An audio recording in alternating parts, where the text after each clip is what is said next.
एक बार फिर से स्वागत है आपका सोशियोलॉजी की क्लास में। स्टूडेंट्स, हम बहुत ही महत्वपूर्ण सामाजिक विचारक इमानुएल दुर्खीम का अध्ययन कर रहे थे। इमानुएल दुर्खीम का हमने श्रम विभाजन का सिद्धांत प्रारंभ किया था। मैंने आपको बताया था दुर्खीम का श्रम विभाजन का सिद्धांत जो है, उन्होंने अपनी पुस्तक the division of labour in society, जो कि 1893 के अंतर्गत लिखी गई थी, और साथ ही साथ the division of labour in society के ऊपर ही दुर्खीम को डॉक्टरेट की उपाधि प्राप्त हुई थी। इस पुस्तक के अंतर्गत ही दुर्खीम ने श्रम विभाजन का सिद्धांत प्रस्तुत किया था, the division of labour in society के अंतर्गत। मैंने आपको बताया था इस पुस्तक की उन्होंने 3 खंड किए थे, यानी ये पुस्तक कितने खंडों में विभाजित थी? 3 खंडों में विभाजित थी। साथ ही साथ ये पुस्तक 14 अध्यायों में विभाजित थी। प्रथम खंड में, जिसके अंतर्गत दुर्खीम ने श्रम विभाजन के प्रकारों का उल्लेख किया था, उस प्रकारों के अंतर्गत मैंने आपको बताया था कि दुर्खीम ने श्रम विभाजन के प्रकार बताते हुए यांत्रिक एकता और सावयवी एकता का वर्णन किया था। साथ ही साथ उन्होंने यांत्रिक और सावयवी एकता के साथ साथ जिन 2 कानूनों का वर्णन किया था वो थे प्रतिकारी कानून और दमनकारी कानून। इसके साथ ही साथ दुर्खीम ने समाजों के विभिन्न प्रकारों का अध्ययन भी श्रम विभाजन के सिद्धांत के अंतर्गत किया था। दूसरे खंड में, यानी the division of labour in society के दूसरे खंड में दुर्खीम ने श्रम विभाजन के कारण और परिणामों का अध्ययन किया है। कारणों के अंतर्गत उन्होंने सबसे पहले बताया कि श्रम विभाजन होने के क्या कारण हैं, यानी कौन से ऐसे कारण जो हैं समाज में पाए जाते हैं जिसकी वजह से समाज में श्रम विभाजन होता है। तो सबसे पहले उन्होंने श्रम विभाजन का जो कारण बताया कि व्यक्ति का कार्यों में विभाजन कब होता है? जब जनसंख्या के आकार में वृद्धि होती है, यानी जैसे जैसे जनसंख्या बढ़ती है उनके घनत्व में वृद्धि होती है, आकार में वृद्धि होती है, वैसे वैसे समाज में श्रम विभाजन भी बढ़ता जाता है।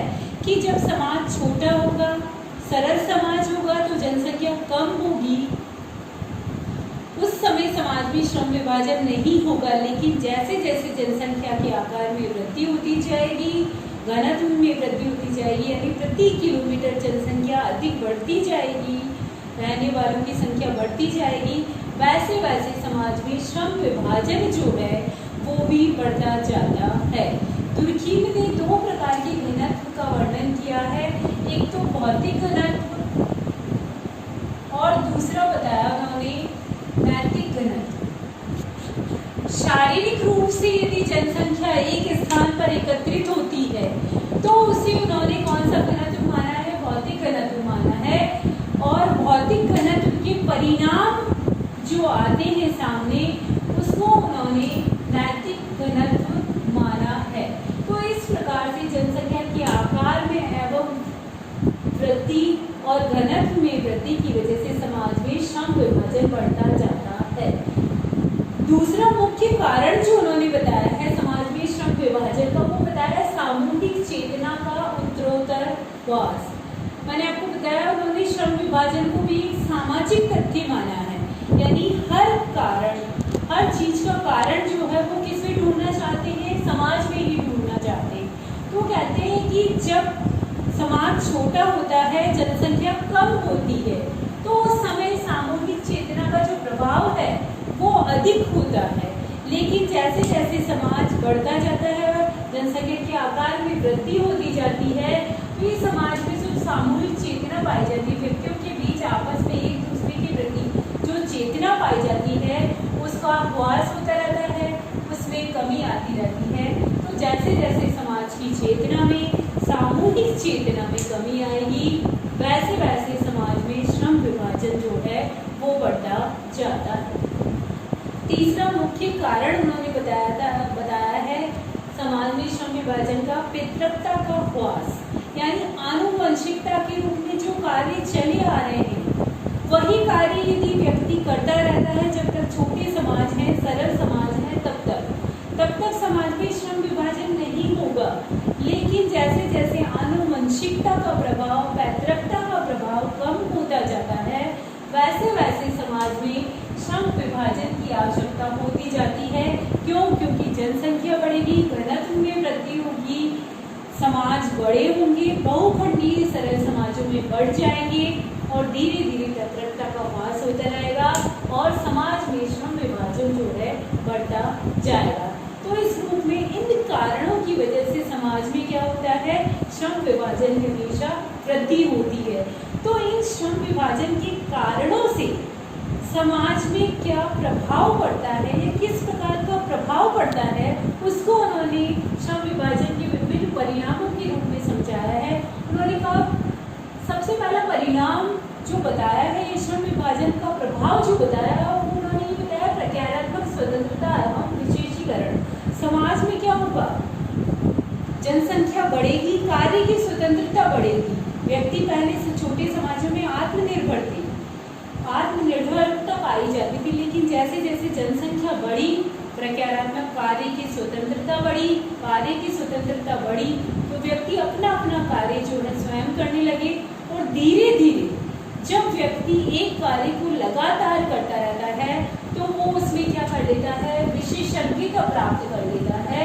और जैसे ही व्यक्ति को एक कार्य में, किसी चीज में, किसी कार्य को करने में हुनर प्राप्त हो जाता है, विशेषज्ञता प्राप्त हो जाती है, तो वह विशेषीकरण कहलाता है। तो पहला परिणाम यही होता है श्रम विभाजन का कि प्रक्रियात्मक स्वतंत्रता और विशेषीकरण का बढ़ना। सभ्यता का विकास, जैसे जैसे श्रम विभाजन होगा, औद्योगिकरण बढ़ेगा, नैतिकीकरण बढ़ेगा, हमारी सभ्यता भी जो है जिस स्तर पर होती है उसका धीरे धीरे विकास होता रहता है।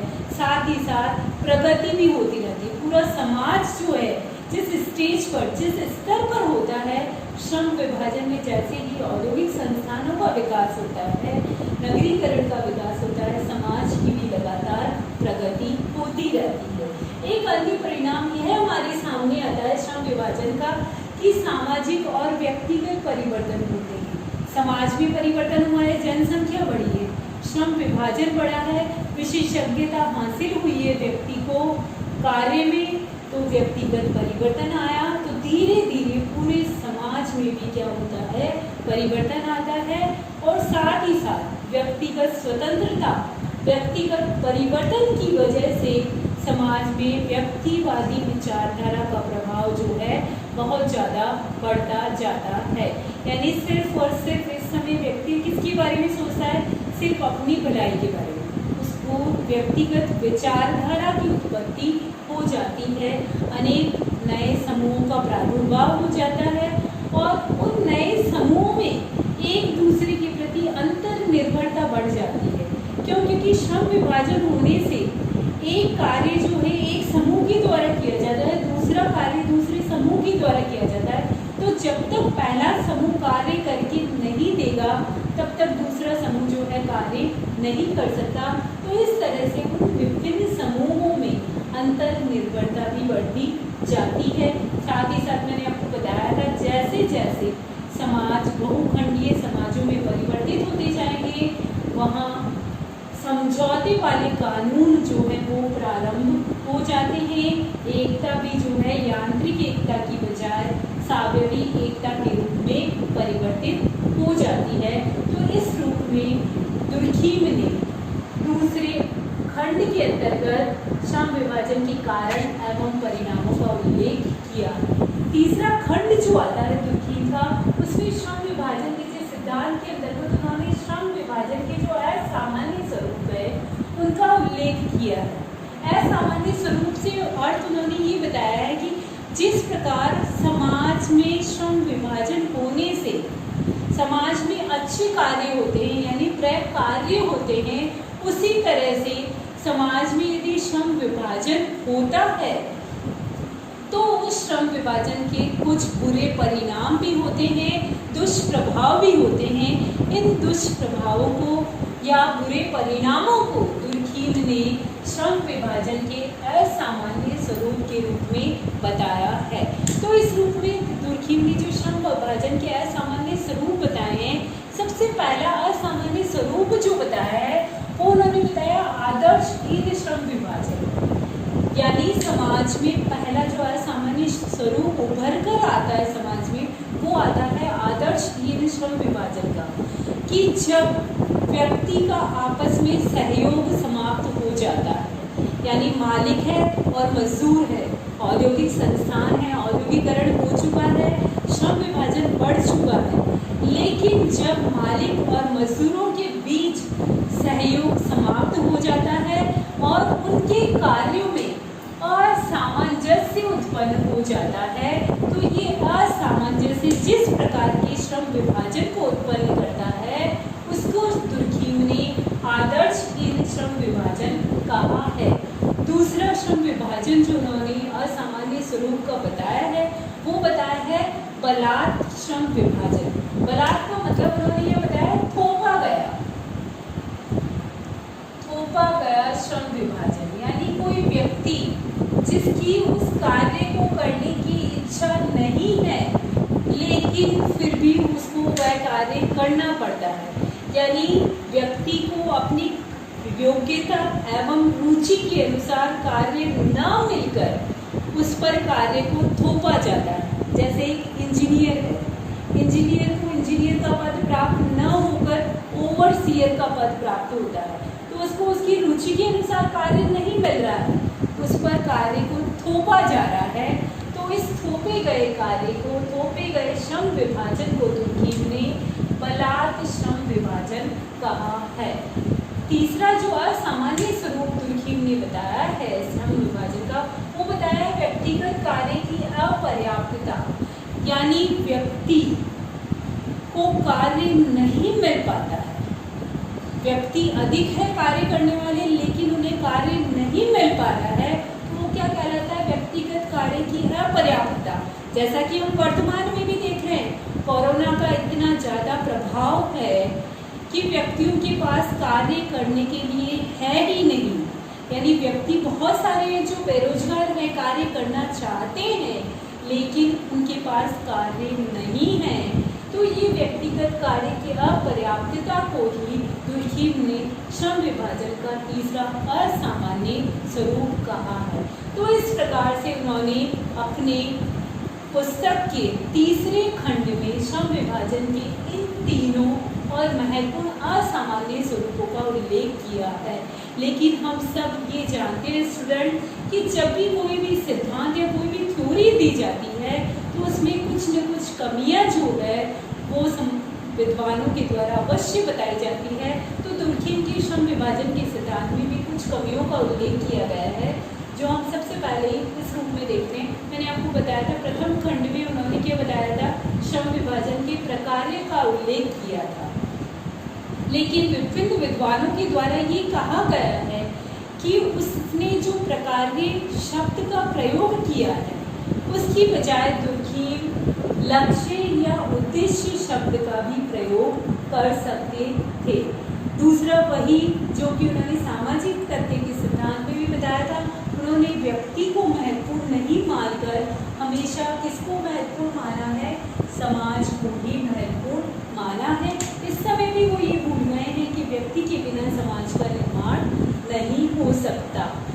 उन्होंने दो समाजों का भेद किया है, यांत्रिक समाज और सावयवी समाज। इन दोनों समाजों में उन्होंने जो भेद किया है उनके भेद को भी विभिन्न विद्वानों ने गलत माना है।